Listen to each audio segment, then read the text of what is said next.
Kevin, my question to you is with the signings of Lonzo Ball and Alex Caruso to add some depth to the Chicago Bulls, could the Chicago Bulls realistically be a top four team in the Eastern Conference this upcoming season? It's really sad that I have to answer this as bluntly as I do, but absolutely the fuck not. I know that the addition of these two guards does help give them some momentum, give them maybe an additional version of how the floor should be ran, with Lonzo Ball being a true facilitator and a floor general with his court vision. Alex Caruso with his athleticism as well as his defensive capabilities. But if we're looking at the Chicago Bulls, it goes well past the lack of a point guard. If I'm being completely honest, obviously the defensive liabilities on both sides of the floor, in terms of like on the forward side slash center and at the guard position, is in and of itself. Obviously, we know that Zach LaVine is a superstar in this league, and he did need a little bit of help. The addition of Vucevic was a great asset at the trade deadline for the Bulls, but it was a little too late in regards to their playoff push. They did just barely fall short of maybe making the eighth seed, or should I say, maybe even making the playoff tournament. And I think that these acquisitions definitely does help them to make them an official postseason contender, definitely within the playoff seed or the playoff contention that now includes the play-in tournament that's going to happen this year again. But I do like the fact that they added Lonzo Ball for the defensive end as well as his facilitation. I do like that they added Caruso for some depth on the defensive end as well. I think that's going to definitely help take some pressure off of Zach LaVine having to do a lot of things.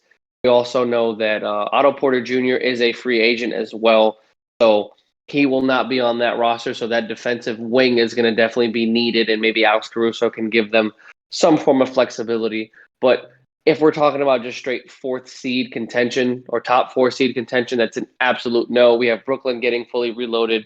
We definitely have Milwaukee coming back. Obviously, we have Philadelphia coming reloaded, depending on what happens with Ben Simmons.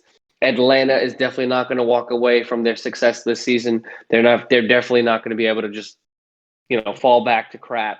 I think that the Knicks doing what they did in free agency today. I know we didn't mention them, but them resigning Norland Noel, Alec Burks, Derrick Rose, and a litany of some other players like Evan Fournier and so on and so forth are going to make them a contender in the East once again. But Chicago still has too many holes and too many question marks for me to say that, hey, I can see them making a push for four. The East is no longer the laughing stock in which it used to be for the majority of Kyle and I's life.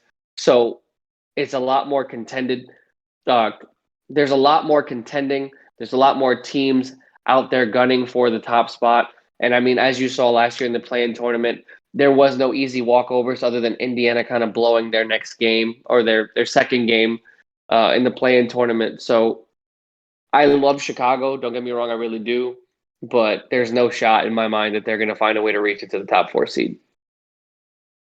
I think a top four might be too big of a stretch for me, but I mean, just looking at the Eastern Conference last year, I could realistically see them being maybe a five or a six seed next year. Now, it's all going to be dependent on how these teams in the Eastern Conference make their free agency moves within the next couple of days or so. I mean, I'm 100% with you. I still have the Nets above them, the 76ers above them, the Bucks, the Heat, and the Knicks. Um, if I said the Knicks twice, whatever, there could be No, another you team in there didn't. like there could be another team like the Hawks as well. So could Chicago find a way to kind of slide into that five or six spot? Yeah, I think they could. It's just the way that I see this roster though is these guys are fairly young. They have a nice core of young guys that I think as time progresses, they will get better over time. Lonzo Ball is kind of one of those guys in particular. He came into the league with a broken jump shot, and within the first couple of years of his NBA career, he's been able to not only fix his shot, but he's become one of the more well-rounded guards in the league. I'm not saying like he's the top of the line point guard, but he's a solid NBA guard at this point, and he needs to be respected. So I think Chicago made a nice move to acquire him.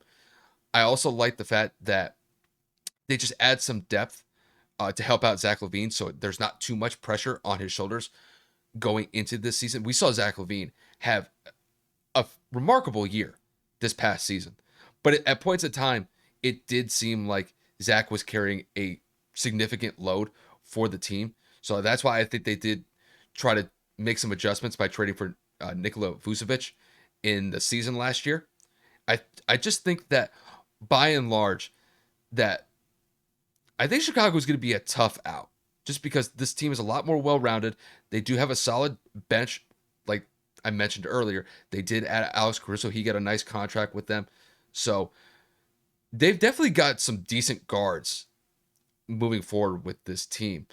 And the way that I currently see it is this is going to be a tough out in the Eastern Conference. I think they still have a little ways to go to get to the top 4 in the Eastern Conference, but I think their ceiling this year is maybe 5 at the most. I think realistically they're going to be probably somewhere around the 6 or 7 seed just because the Eastern Conference, the top half of the Eastern Conference is just stupendous. I mean, you got contenders. You got really 3 or 4 contending teams in the Eastern Conference. And you might have to throw in Miami just because that they've been making a lot of moves within the first day of free agency as well. So it's definitely a possibility in my mind that they could be a top 5, maybe a top 6 team in the Eastern Conference. Top 4 might be stretching it though, but I definitely just wanted to get your perspective on it just because it seemed like to me that Chicago made some solid moves on the first day of free agency, and they seemed like one of the winners on day one in free agency so far.